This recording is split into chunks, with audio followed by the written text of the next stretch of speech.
Okay, Assalamualaikum and hai semua orang. Hari ni aku nak ajar korang cara untuk gunakan N8N ni secara percuma. Uh, Setakat ni yang korang tahu, N8N ni dia kena bayar tau.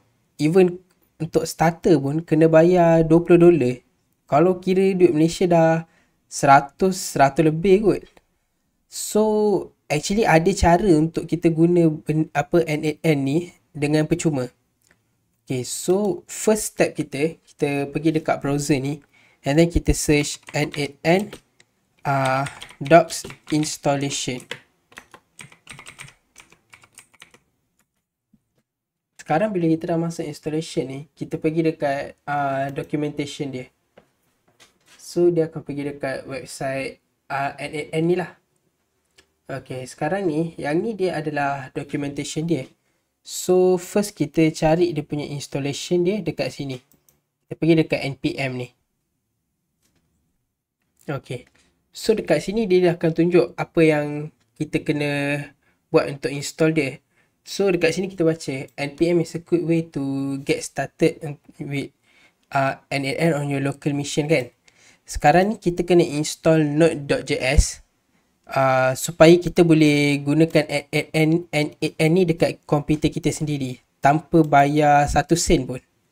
Okay, so kita tekan je dekat node.js ni.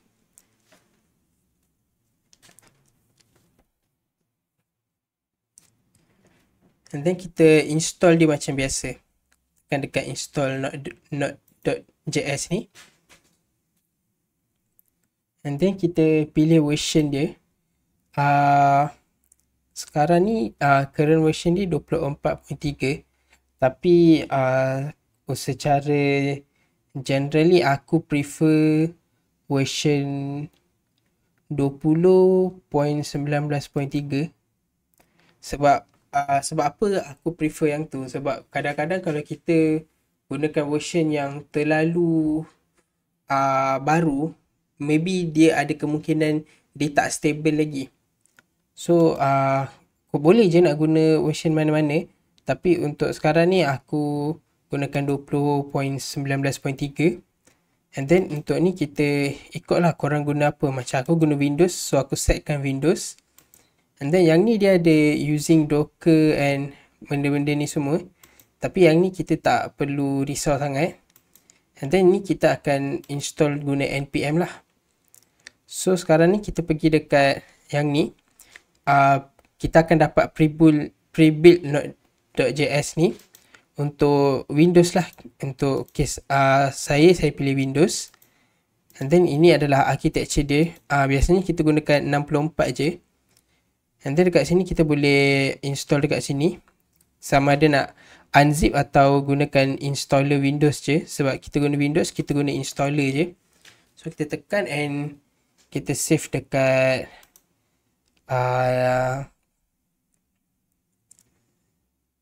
kita save dekat desktop kita.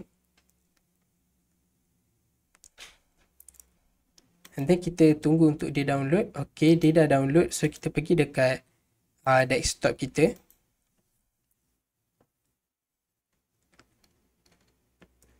And kita cari Node.js yang kita dah download tu. Okay, sekejap. Saya tak jumpa pula. Okay, buka daripada browser terus. Okay. So yang ni version yang kita dah download tu. So kita double click. And then kita ikut je setup dia ni.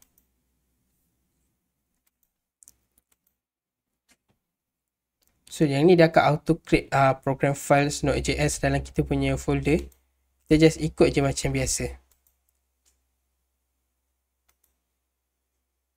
Next. And install.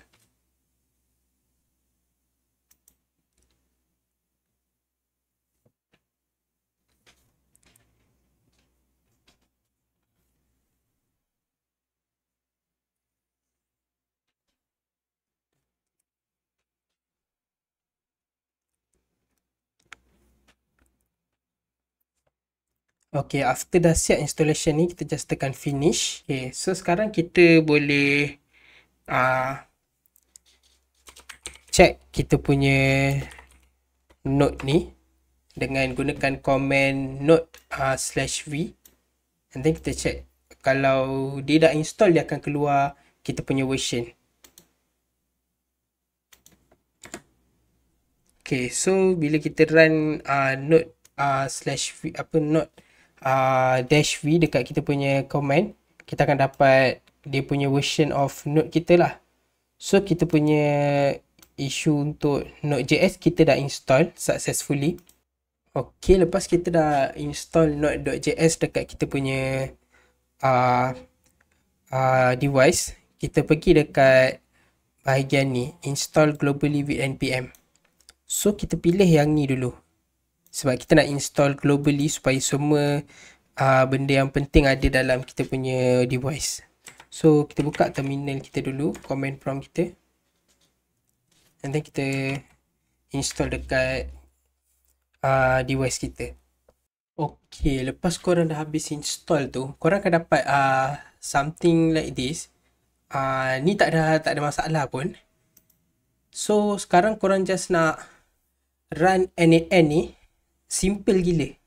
Korang pergi dekat korang punya command prompt ni, tekan je n8n,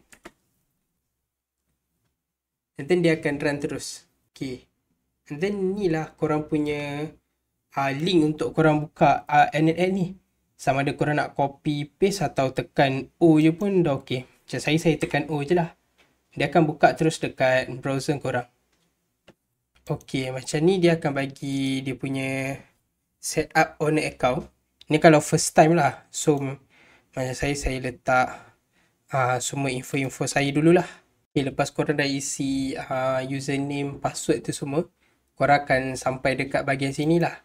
Yang ni tak penting sangat pun, nak isi ikut je lah, isi macam mana. Sebab yang ni soalan untuk soalan ni untuk diorang punya site je. So saya just letak education, kita letak IT,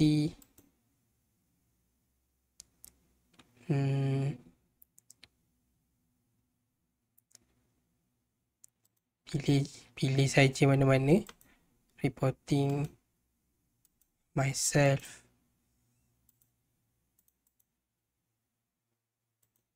then just tekan get started. Okay, so yang ni dia akan bagi license key kita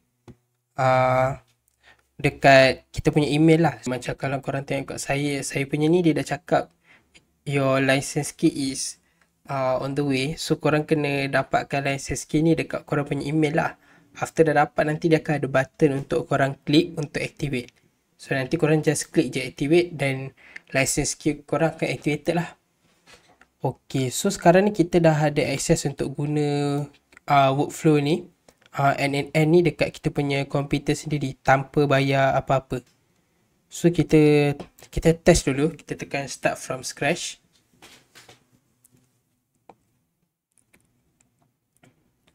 Okay, kat sini mungkin kita boleh test certain function dia. Macam ni dia ada banyak function, trigger manually, on app event.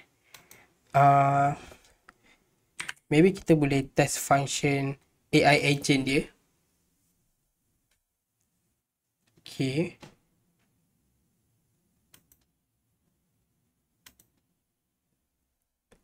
okay, so kalau korang tengok benda ni dia punya AI agent dia yang specifically n8n ni ada lah. So first korang tengok apa yang ada dekat sini.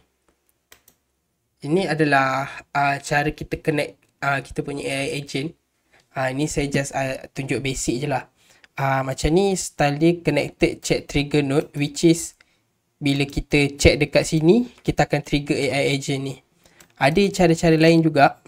Cara dia which is kita bagi expression. Contohnya kalau kita buat apa-apa, kita ambil data daripada certain tempat dan kita nak masuk dalam AI agent, kita boleh gunakan teknik define below ni lah.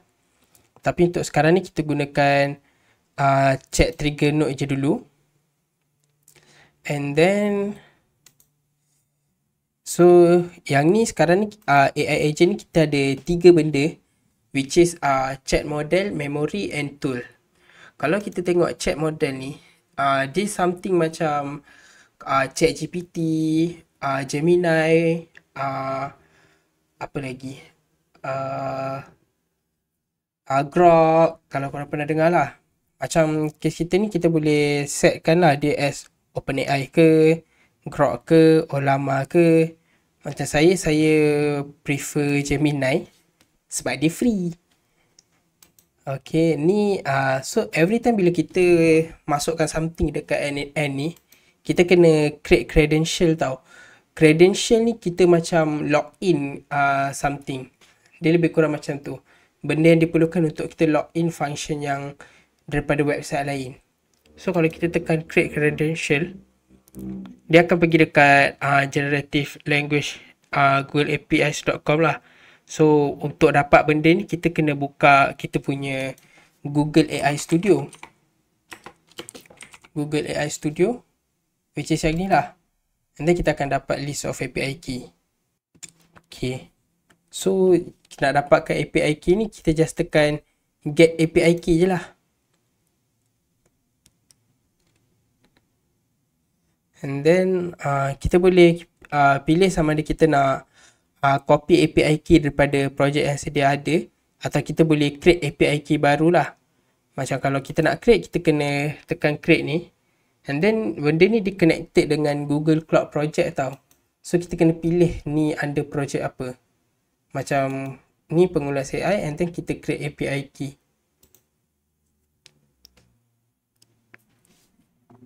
So dia akan bagilah API key dia. Nanti kita just kena copy je. So kita copy API key dia,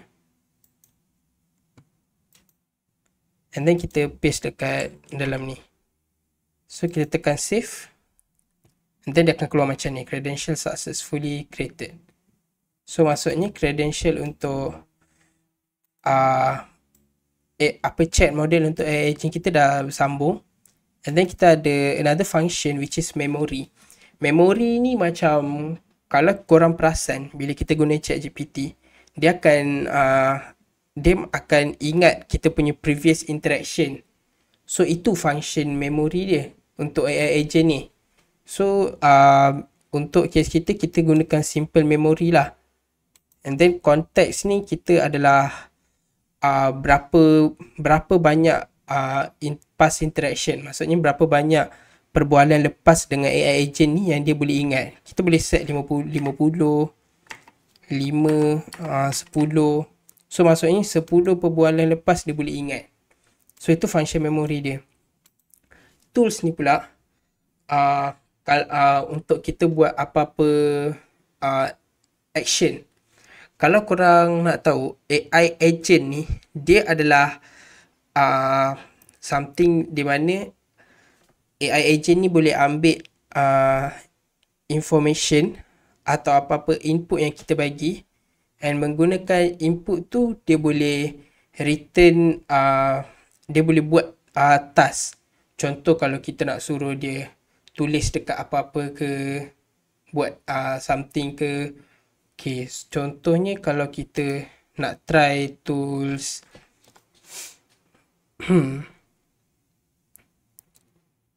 kita cuba gunakan GitLab, search ini je lah, Google Docs. Contoh kita nak tulis apa-apa, so kita try gunakan Google Docs.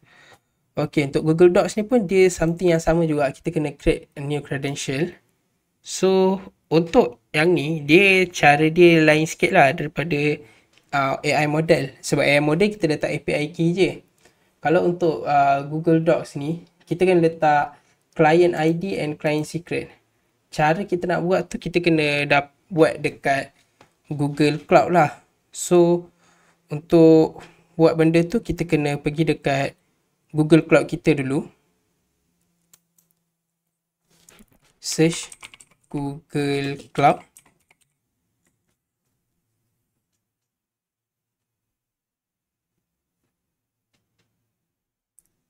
And then kita masuk Cloud Console.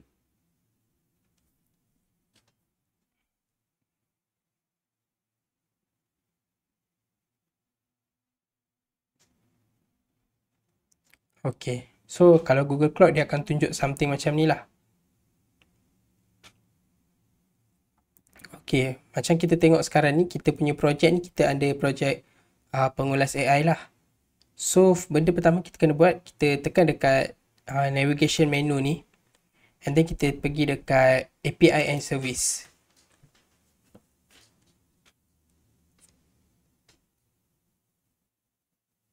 Okay, so benda first kita kena buat sebelum tambah credential, kita kena check sama ada kita punya Google Docs account API ni dah enable atau tak. So kita pergi dekat enable API and service, and then kita search Google Docs. Okay, ni Google Docs API, korang check. Kalau dia macam saya dah enablekan. Kalau korang belum enable, nanti korang kena enablekan ni dulu, and then baru korang pergi balik dekat API and service and pilih credential.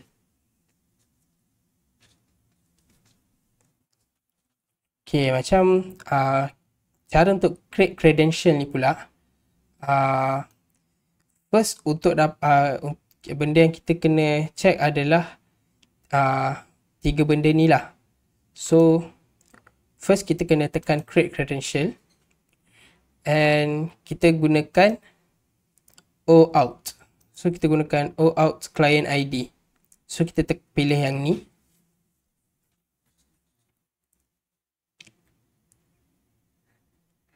And then application type kita pilih web application je. And then name kita boleh letak apa-apa nama je lah. Macam saya letak testing je. Testing and agent. And then kita kena tambah authorized redirect URLs. Macam dekat ni, ini kita punya OAuth redirect URL yang N ada. Which is daripada kita punya localhost lah. So kita gunakan URL ni untuk callback. So kita tambah add URL ni dekat dalam kita punya ni. And then kita just tekan create. And then kita tunggu sampai kita dapat ni lah, client ID and client secret. Dua benda ni penting. So bila korang dah create ni, pastikan korang simpan mana-mana client ID and client secret. Sebab kalau korang baca ni, starting in June, you will no longer be able to view or download the client secret. So benda ni penting lah. So kita just copy client ID, letak dekat sini, and copy client secret.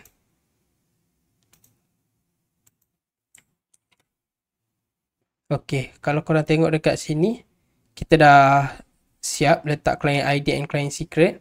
So kita just sekarang kena sign it with Google je.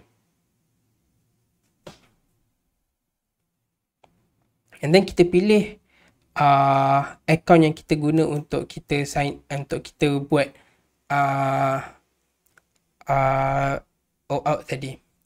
So kalau dia tak verify lagi, kita continue je sebab kita lah developer tu. And then kita just tekan continue. Okay, kalau kita dah connection, biasanya kalau kita gunakan apa-apa servis yang berkaitan dengan Google Cloud, kita akan dapat connect cara macam ni lah untuk connect dia. So tu cara untuk kita okay, so tu cara untuk kita connect kita punya Google Cloud dengan kita punya N8N. So untuk ni kita nak gunakan cara simple. Kita nak tanya soalan dekat sini, suruh AI agent ni hantar jawapan tu dekat kita punya Google Docs. And then apa yang kita kena buat adalah, sekarang ni kita tak perlukan tools dia, kita kena tambah flow action in an app. So kita search Google Docs.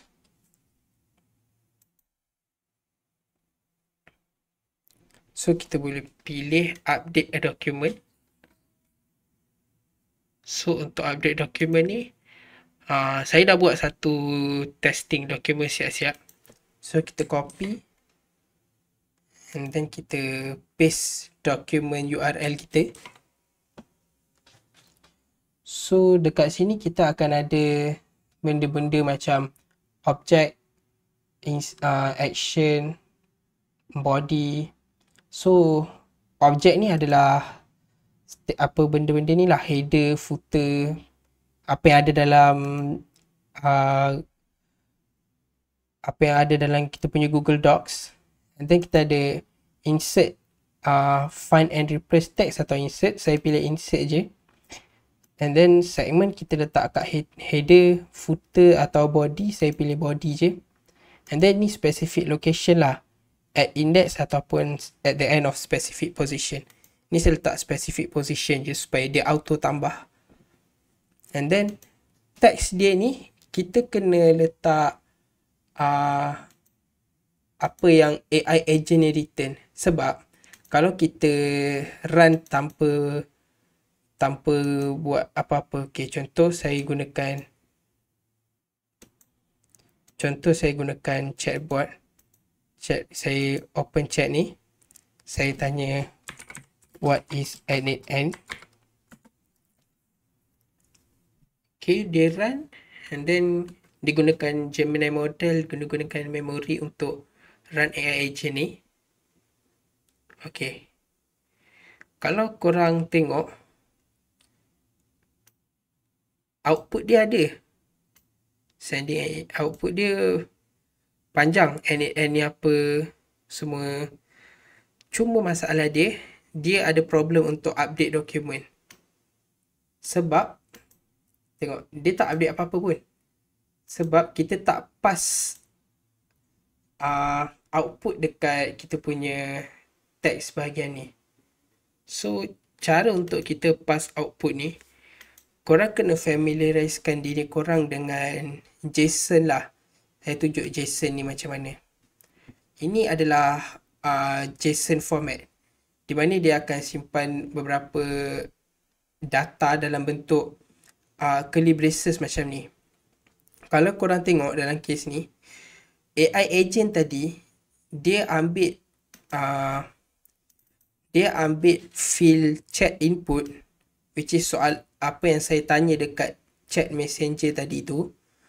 So apa yang saya tanya tu dia akan jadikan chat input, and then dia akan bagi sebagai user message untuk n8n ni. So dia macam tu cara dia pass data daripada chatbot tu ke kita punya AI agent. So dekat sini kita akan ada cara dia ialah call JSON and then kita call chat input. So ini adalah output, adalah jawapan yang AI agent ni hold. So untuk kita gunakan automation ni, kita kena pass jawapan tu dekat kita punya teks ni. So kita kena gunakan kita kena ambil semua ni automatic and kena pass dekat sini. Tapi takkan kita nak copy paste ni sebab dia setiap kali akan berubah-ubah. So kita kena ambil pendekatan call JSON ke dalam ni. So kita gunakan curly braces juga. And then kita gunakan simbol ni. Pilih JSON dot output. So ini adalah result yang dia sepatutnya akan keluar. So kalau kita try balik, kita try explain n8n like IM5. Okay, so kita bagi AI agent ni run dulu. Okay, so kalau korang tengok dekat sini, dia akan automatic ada output yang daripada AI agent kita ni ke dalam Google Docs kita. Okay, so itu je saya nak tunjuk untuk masa ni, nak tunjuk simple function and cara kita nak set up n8n. In future kalau korang ada apa-apa suggestion nak buat workflow apa ke, nak buat automation untuk apa-apa ke, korang boleh komen nanti untuk video ni. Nanti saya akan fikirkan nak buat apa lagi. So Itu je untuk video kali ni.